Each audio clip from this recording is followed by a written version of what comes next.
एक्सप्रेसवेला आडोशी बोगदा या ठिकाणी प्रोपिलिन गॅसचा जो टँकर पलटी झालेला आहे, तर त्या अनुषंगानं त्यातून गॅसेसचं लिकेजचं प्रमाण वाढलेलं आहे आणि त्याकरता मुंबई लेन पूर्णपणे बंद करण्यात आली आहे आणि त्यामुळं वाहतूक कोंडी झालेली आहे.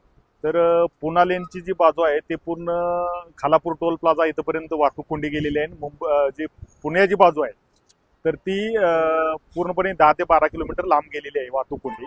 तर याकरता मी सर्वांना आवाहन करतोय की या ठिकाणी हे गॅस लिकेजचं प्रमाण कमी होऊन त्याचं पूर्ण समस्या म्हणजे पूर्ण दुरुस्त होण्यापर्यंत आपल्याला वाहतूक कोंडीचा सामना करावा लागणार आहे. याकरता मुंबईला जाणारी जी पुण्याहून जी वाहतूक आहे ती जर तामिनी घाट मार्गे जर मुंबई आणि त्यासोबत इकडून कर्जत मार्गे थोडक्यात जर मुंबईला ठाणेकडे जर वाहतूक चालू केली तर निश्चितपणे त्याचा फायदा होणार आहे आणि शक्यतो या ठिकाणी वाहतूक कोंडी आणखी थोडे तास चालण्याची शक्यता आहे.